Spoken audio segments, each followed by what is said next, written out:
Cartoon TV. উড়ন্ত ভুতুড়ে মাথা। কোনো এক গ্রামে একটা বড় খুব ঘন জঙ্গল ছিল, যেখানে একটা উড়ন্ত ভুতুড়ে মাথার আতঙ্ক ছিল। ওই জঙ্গলের মধ্যে দিয়ে যেতে সবাই খুব ভয় পেত। সন্ধে হতেই ওই জঙ্গলের মধ্যে দিয়ে যাওয়ার সাহস কারোরই হতো না। ওই গ্রামের রামু নামের একটি লোক ছিল, যে ওই গ্রামেরই এক বন্ধকি মহাজনের বাড়িতে কাজ করত। মহাজন আর তার স্ত্রী রামুর উপরে খুব অত্যাচার করত।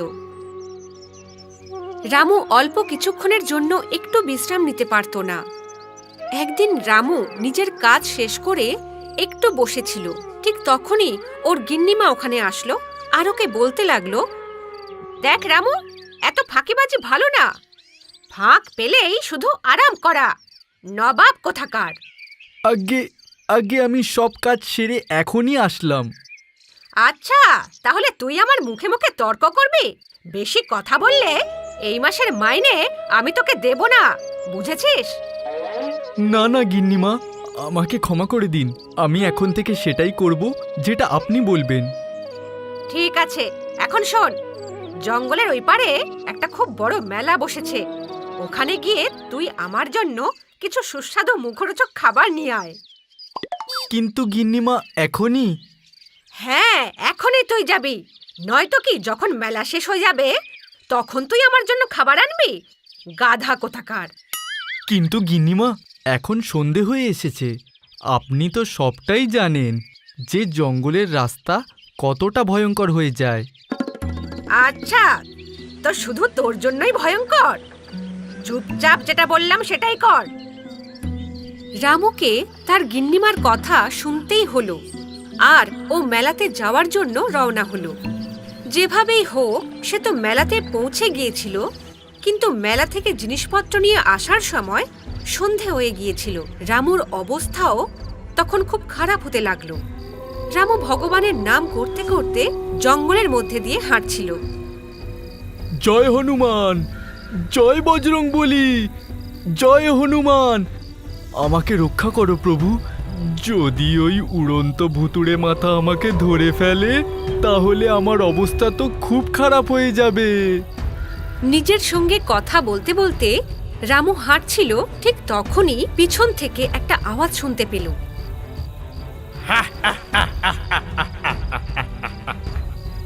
কি ব্যাপার? আজ শিকারী নিজে থেকেই আমার কাছে হেঁটে এসেছে।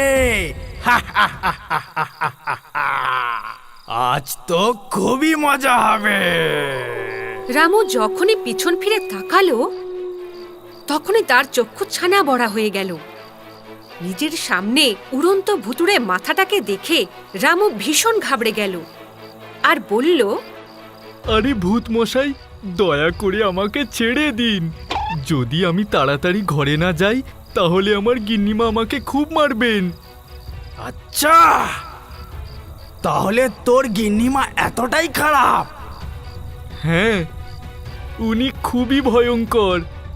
যখন উনি চিৎকার করেন তখন পুরো বাড়ি নিজের মাথায় তুলে নেন। তাহলে তো এই রকম শাকচুন্নিকে ভয় দেখাতে আমার খুব মজা হবে। মানে আপনি আমার গিন্নিমাকে ভয় দেখাবেন? হ্যাঁ, অনেক দিন ধরে আমি কাউকে মজা দেখাইনি। আপনি আমাকে খাবেন না তো? আমি তোমাকে খাবো কি করে? আমার তো কোনো শরীরই নেই। তাহলে আপনি কি করেন এই জঙ্গলে? আমি তো শুধু আমার সময় কাটানোর জন্য তোমার মতন মানুষদের ভয় দেখাই।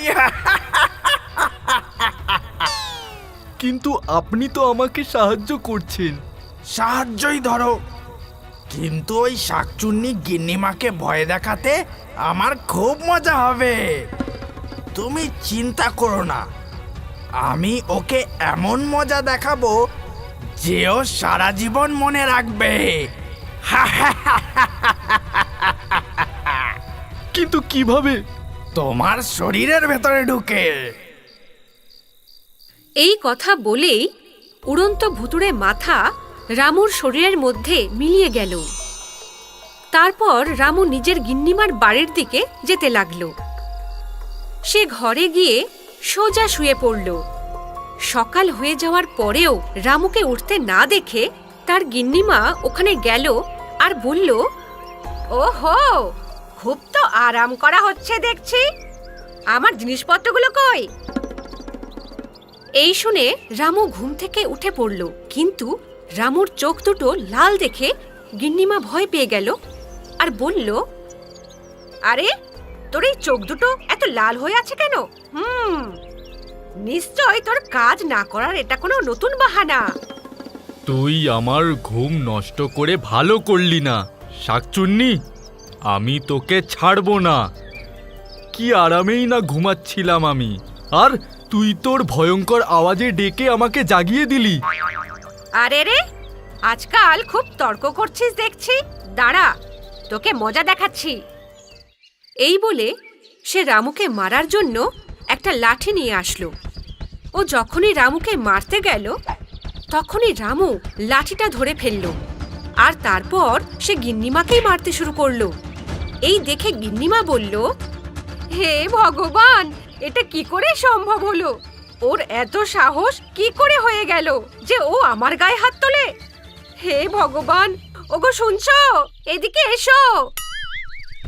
স্ত্রীর আওয়াজ শুনে মহাজন ঘরের ভিতরে আসলো, আর রামুকে ওরকম করতে দেখে সেও হতবাক হয়ে গেল। আরে তুমি কি দেখছো? কিছু তো একটা করো, নয়তো এ আমাকে মেরে ফেলবে। ভালোই হবে এই শাকচুন্নিটা মরে গেলে। কি বললে তুমি? আরে না না, কিছু না। এই বলে মহাজন তার স্ত্রীকে বাঁচাতে গেল, কিন্তু রামু তাকেও মারতে লাগলো। এই দেখে গিন্নিমা বলে, মনে হচ্ছে এর মধ্যে ওই জঙ্গলের ভূতটা ঢুকে গেছে, এখান থেকে পালাও, নয়তো এ আমাদের ছাড়বে না। এই বলে দুজনেই ঘর থেকে বাইরে চলে যায়, আর বাইরে গিয়ে সবাইকে রামুর ভিতরে থাকা উড়ন্ত ভুতুড়ে মাথার আত্মার কথা বলে। এই শুনে গ্রামবাসীরা খুব চিন্তিত হয়ে পড়ল, আর রামুকে দেখার জন্য তারা মহাজনের বাড়িতে যায়। রামুর লাল লাল চোখ দেখে সবাই ভয় পেয়ে যায়। তখনই রামু বলে, তোমাদের সবার ভয় পাওয়ার কোনো দরকার নেই। আমি তো এই শাকচুন্নিকে মারার জন্য এখানে এসেছি।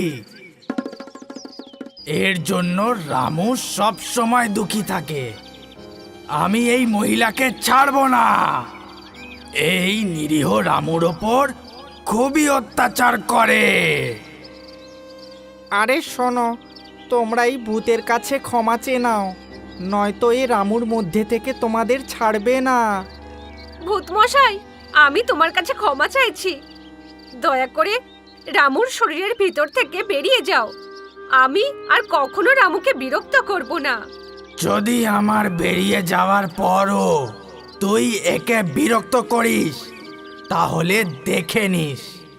না না, আমি একে কখনো মারব না, এটা আমি প্রতিজ্ঞা করলাম।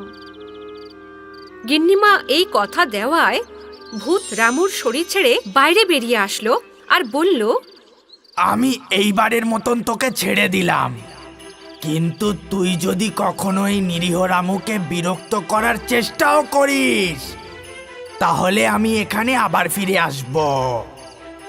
এই বলে উড়ন্ত ভুতুড়ে মাথা ওখান থেকে চলে যায়। ওই দিনের পর থেকে গিন্নিমা রামুকে কখনো বিরক্ত করত না, আর রামু আনন্দে থাকতে লাগলো। মায়াবী রাক্ষস। কোনো এক জঙ্গলে এক ভয়ানক গুহা ছিল, যেখানে বেতাল নামের এক মায়াবী রাক্ষস থাকত। বেতাল সব পশুদেরকে খুব বিরক্ত করত। ও তার মায়াবী শক্তি দিয়ে কখনো পশুদেরকে লাঠি দিয়ে মারত, আবার কখনো পশুদের আকার ছোট বা বড় করত। বেতালের যখনই খুব খিদে পেত, ও যে কোনো পশুকে তুলে খেয়ে ফেলত। একদিন জঙ্গলে খরগোশ আর বাদর ঘুরতে বেরোলো। বাদর ভাই, এই মায়াবী রাক্ষসটা তো পুরো জঙ্গলটাই অশান্তি করে রেখেছে। হ্যাঁ খরগোশ ভাই, কিন্তু আমরা পশুরা এতই নিরুপায় যে চাইলেও কিছু করতে পারছি না। এটা কে বলেছে ভাই? যদি ওই বেতাল আমার সামনে আসে, আমি ওর চাটনি বানাবো। আরে ভাই, এটা তুমি কি বলতে চাও? তুমি কি জানো না ওই রাক্ষসটা কতটা শক্তিশালী? আমি সব জানি। আজ যদি ও আমার সামনে আসে, আমি ওকে খুব মজা দেখাবো। খরগোশ ভাই, একটু ধৈর্য ধরো, তুমি যেন কোনো বিপদে না পড়ে যাও। এই বলে বাদর চট করে একটি গাছে চড়ে যায়। তখনই ওখানে বেতাল এসে যায়। বেতাল খরগোশকে ধরে নেয়। কেউ আমাকে এই রাক্ষসের থেকে বাঁচাও, ও আমাকে খেয়ে ফেলবে। আজ তো আমি তোকে খেয়ে আমার খিদে মেটাবো। আমাকে ছেড়ে দাও, আমাকে খেয়ে তোমার খিদে মিটবে না। আরে তুই চুপ কর, তা না হলে আমি তোকে গুফায় পৌঁছানোর আগেই মেরে ফেলবো। খরগোশ চুপ হয়ে যায় আর বেতালকে নিয়ে গুহার দিকে চলে যায়। গাছে বসে থাকা বাঁদর এসব দেখে নেয়। ও ওর বন্ধু খরগোশকে সাহায্য করার জন্য বেতালের পিছু পিছু ওর গুহায় চলে যায়। বাঁদর গুহায় যাওয়া মাত্রই এক বড় পাথরের পিছনে লুকিয়ে পড়ে। রাক্ষসদা, দয়া করে আমাকে ছেড়ে দাও, আমি তোমাকে খাবার জন্য অন্য কোনো পশু পাঠিয়ে দেব। না, আমি শুনেছি খরগোশের মাংস যে খুবই নরম হয় আর সুস্বাদু হয়। আজ তো আমি তোকেই খাবো। কিন্তু আমি তো অনেক ছোট, আমাকে খেয়ে তো তোমার পেটও ভরবে না। চুপ, একদম চুপ করে থাক। যদি তোর কোনো শেষ ইচ্ছা থাকে তবে সেটা তুই আমাকে বল, আমি সেটা নিশ্চয়ই পূরণ করার চেষ্টা করব। আমি চাই তুমি কালকে আমাকে খাও। ঠিক আছে, আজ আমি তাহলে অন্য কোনো পশুকে আমার শিকার বানাচ্ছি। যখন তুমি আমাকে কালই খাবে, তাহলে কি আমি আমার পরিবারের সঙ্গে দেখা করতে পারি? না, যদি আজকে আমি তোকে যেতে দিই তাহলে তো তুই আর আমার হাতেই আসবি না। মনে হয় এই বেতাল আমাকে যেতেই দেবে না। এখন তো দেখতে পাচ্ছি ও আমাকে খেয়েই ফেলবে। কি ভেবে যাচ্ছিস? তুই এখান থেকে কোনোদিনই পালাতে পারবি না। ভালো হবে তুই চুপচাপ আরাম কর আর নিজের শেষ সময়টাকে মনে রাখবার মতন বানা। ঠিক আছে, তবে আমি এখানে বসেই সময় গুনে যাই। খরগোশ গুহায় আরাম করে বসে পড়ে আর বেতাল একটি কলসির সামনে হাত জোড় করে বসে পড়ে। খরগোশ আর বাঁদর এইসব দেখতে থাকে। কিছুক্ষণ পর বেতাল যখন দাঁড়ায়, এই কলসিটা কি তোমার ভগবান? না মূর্খ পশু, এই কলসিটা হলো আমার শক্তির রহস্য। যতদিন অবধি এই কলসি আছে ততদিন অবধি আমি বাঁচবো। আচ্ছা, এটা তো আমি জানতামই না যে কারো জীবন কলসির ভেতরেও থাকতে পারে। যখন তুই এটা জানতে পেরেই গেছিস, তখন আমি তোকে আর মুক্ত রাখতে পারি না, কারণ এটা আমার জন্য বিপজ্জনক হয়ে যেতে পারে। বেতাল খরগোশকে একটা খাঁচায় বন্ধ করে রাখে আর নিজের খাবার উদ্দেশ্যে একটি নতুন শিকার খোঁজার জন্য বেরিয়ে পড়ে। বেতাল যেতেই বাঁদর পাথরের পিছন থেকে বাইরে আসে। আরে বাদর ভাই, তুমি এখানে কি করছো? আমার বন্ধু বিপদে পড়েছে আর আমি আসবো না, এ তো কখনো হতেই পারে না। কিন্তু এই রাক্ষস যে খুবই বিপজ্জনক, ও যে তোমার ক্ষতিও করে দিতে পারে। তুমি চিন্তা করো না ভাই, আমি এই রাক্ষসের শক্তির রহস্য জেনে গেছি। এখন দেখব এই রাক্ষস নিজেকে কিভাবে বাঁচায়। কিন্তু ভাই, আমাকে তো আগে বের কর। বাঁদর ওর বন্ধু খরগোশকে খাঁচা থেকে বাইরে আনে আর কলসিটা তুলে সোজা রাক্ষসের কাছে পৌঁছায়। বাঁদর খরগোশকে একটি বুদ্ধি দেয়।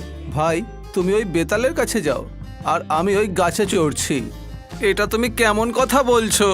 আমি ওই অবস্থায় রাক্ষসের থেকে কোনোভাবে বাঁচলাম, আর এখন তুমি আমায় ওই রাক্ষসের সামনে আবার যেতে বলছো? আরে তুমি চিন্তা করো না, তোমার কিচ্ছু হবে না। আমি তোমাকে যেটা বলেছি শুধু সেটাই করো। খরগোশ বাঁদরের কথা মেনে নেয় আর বেতালের সামনে চলে যায়। বেতাল খরগোশকে দেখেই অবাক হয়ে যায়। তোকে তো আমি খাঁচায় বন্ধ করে এসেছিলাম, তুই এখানে কি করে চলে এলি? ঠিক সেভাবেই যেভাবে তোমার কলসি গাছের উপরে পৌঁছে গেছে। আরে এটা তো আমার কলসি, এটা ওখানে কি করে পৌঁছলো? ফিরিয়ে দে ওটা। ঠিক আছে, এই নাও তোমার কলসি। বাদর গাছের উপর থেকে কলসিটা ফেলে দেয় আর ওই কলসি ভেঙে যায়। কলসি ভাঙতেই রাক্ষস ভস্ম হয়ে যায় আর সব পশুরা ওই মায়াবী রাক্ষসের থেকে পরিত্রাণ পায়। এভাবেই বাদর নিজের বুদ্ধিমত্তা দিয়ে জঙ্গলকে বেতালের অত্যাচার থেকে রক্ষা করে আর প্রশংসার পাত্র হয়ে ওঠে। এরপর সব পশুরা খুশি খুশি বিনা ভয়ে জঙ্গলে থাকতে লাগে। ল্যাংড়া ভূত। কোনো এক সময়ের কথা, কোনো এক গ্রামে এক পুরনো আর খালি বাংলোতে এক ল্যাংড়া ভূত থাকত, যে দেখতে খুব ভয়ানক ছিল। ও সবসময় গ্রামবাসীদেরকে বিরক্ত করতে থাকত। সে সবাইকে এটাই বলতো যে যদি কোনো গ্রামবাসী সূর্য ডোবার পরে আমায় দেখা দেয় তো আমি তাকে আমার মতোই ল্যাংড়া বানিয়ে দেব। সেই জন্য ওখানে কেউ আসতো না। একদিন রাতে ওই গ্রামে একটি লোক আসে যে ল্যাংড়া ভূতের ব্যাপারে কিচ্ছু জানতো না। ল্যাংড়া ভূত ওকে ধরে ফেলে আর বলে, আজ আমি তোকে ছাড়ব না। অনেক দিন পর কোনো এক লোক আমার খপ্পরে পড়েছে। ওই লোকটি ল্যাংড়া ভূতের কথা শুনে খুব ভয় পেয়ে গেল আর বলল, তুমি কে ভাই? আর তুমি আমার রাস্তায় বা আটকালে কেন? তুমি আমাকে চেনো না? আমি এই গ্রামের ভূত। আর যে এই রাতের বেলা এখানে আসে আমি তাকে আমার মতো ল্যাংড়া বানিয়ে দিই। আমি জানতাম না। প্লিজ আমাকে ছেড়ে দাও, আমায় ক্ষমা করে দাও। আমি রাত তো দূরের কথা, দিনেও এখানে আসবো না। না, এই গ্রামে শুধু আমি ল্যাংড়া থাকতে পারি না। এখন আমি তোকেও ল্যাংড়া বানিয়ে দেব।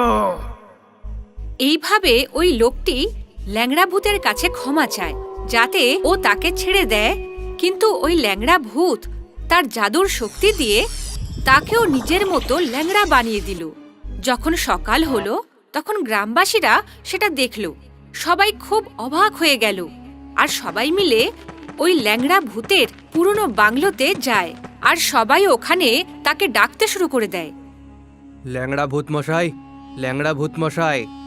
এটা কে সকাল সকাল আমায় জ্বালাতন করতে এসে গেছে? এটা তো আমার শোবার সময়। কিন্তু আমাদের আপনার সাথে কিছু কথা ছিল। হ্যাঁ, বলো কি কথা বলবে? তুমি আমাদের গ্রামে থাকো, এতে আমাদের কোনো সমস্যা নেই। কিন্তু তুমি লোকেদের নিজের মতো ল্যাংড়া করো কেন? ওই ভালো মানুষদের সাথে তুমি এমন কেন করো? আমার বারবার বারণ করা সত্ত্বেও তোমরা রাতে ঘুরে বেড়ানো ছাড়োনি। গ্রামের কোনো মানুষই রাতে সেভাবে ঘুরে বেড়ায় না। যেই মানুষকে তুমি গতকাল রাতে ল্যাংড়া করেছো ও এই গ্রামে নতুন এসেছিল। ও এই গ্রামের ব্যাপারে কিছুই জানে না। আমি সেসব কিছু জানি না। শুধু যদি কাউকে আমি রাতে আমার বাড়ির সামনে ঘুরতে দেখি তো আমি তাকে ল্যাংড়া করে দেব। তোমরা দিনের বেলা এই গ্রামে ঘুরতেই পারো, কিন্তু রাতে এই পুরো গ্রামটা আমার। আর আমি রাতের বেলায় এই গ্রামে কাউকে আসতে দেব না। এই বলে ল্যাংড়া ভূত শুতে চলে গেল আর সব গ্রামবাসী দুঃখী হয়ে নিজের নিজের বাড়ি ফিরে গেল। কিছুদিন ধরে এরকমই চলতে থাকলো। ওই ভূতের নজর রাতের বেলা যার উপরেই পড়তো ও তাকে নিজের মতোই বানিয়ে দিত। একদিন এইসব কথা পাশের গ্রামেই থাকা এক সন্ন্যাসীর কানে গেল আর তিনি ওই গ্রামে পৌঁছতেই গ্রামের সব মানুষ তার সাথে দেখা করতে এলো। সাধু বাবা, আমাদের তো কপালে খুলে গেল যে আপনার দৃষ্টি আমাদের এই ছোট গ্রামের উপরে পড়ল। হ্যাঁ সাধু বাবা, আমাদের গ্রামে এক খুব ভয়ানক ল্যাংড়া ভূত থাকে যে আমাদের গ্রামকে নরক বানিয়ে রেখেছে। কেউই এই গ্রামের ভেতরে আসতেই চায় না। এখন আপনি কিছু রাস্তা দেখান। আমি তোমাদের গ্রামের ব্যাপারে সব শুনেছি, তাই আমি এখানে এসেছি। তবে ওই ভূতের সাথে আমায় কথা বলতেই হবে। আমি আমার শক্তি দিয়ে খোঁজ লাগিয়েছি যে ওই ভূত খুবই শক্তিশালী। এরপর সন্ন্যাসী আর গ্রামের সব মানুষ রাত হবার অপেক্ষা করতে থাকে। যখনই রাত হলো তখনই ল্যাংড়া ভূত নিজের পুরনো বাংলো থেকে বেরোলো আর সব গ্রামবাসীকে দেখে বলল,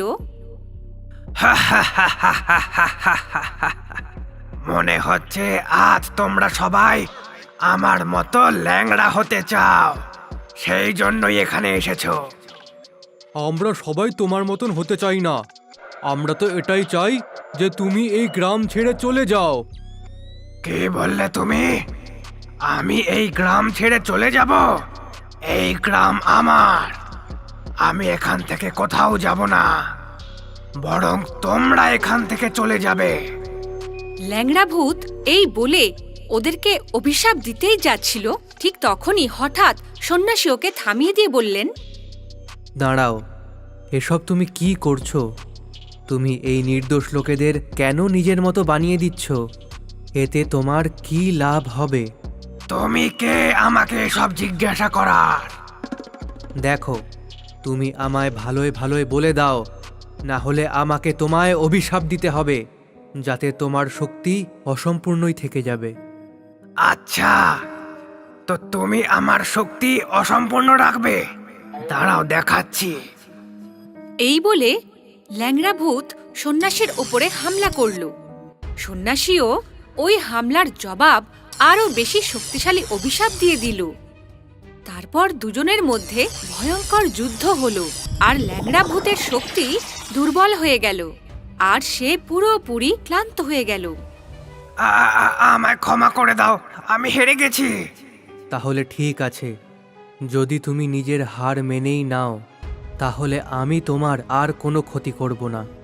কিন্তু তুমি আমায় এইটা বলো যে তুমি এই সব মানুষদের কেন ক্ষতি করছো? এই ভালো মানুষদের কেন নিজের মতো বানিয়ে দাও? অনেক সময় আগে আমিও এই গ্রামে আমার এই বাংলোতে শান্তিতেই থাকতাম। আমার একটা পা খোঁড়া ছিল। এই গ্রামের লোকেরা আমার ওপর চুরির অপবাদ দিয়ে আমায় আমার ঘর থেকে বের করে দেয়, আর আমি ঠান্ডায় সারা রাত গ্রামে এদিক থেকে ওদিক ঘুরে বেড়ালাম, আর আমি মরে গেলাম।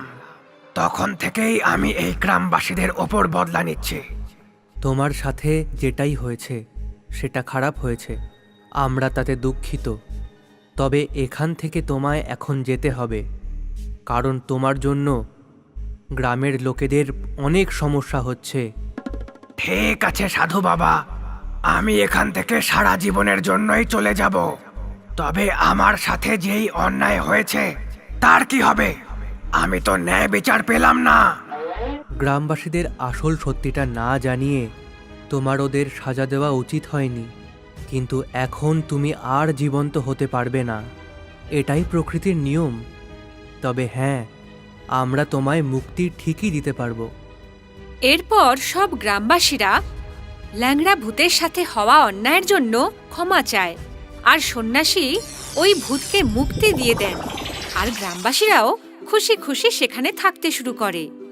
তাহলে বন্ধুরা, এই গল্প থেকে আমরা এই শিক্ষা পাই যে আমাদের কখনো সত্যিটা না জেনে কোনো কিছুই নির্ণয় করা উচিত নয়।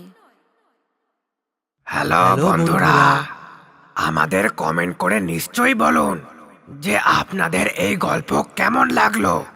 এই গল্পটাকে লাইক অবশ্যই করুন, আর নিজের বন্ধুদের সাথে শেয়ার করতেও ভুলবেন না। বাই। বাই।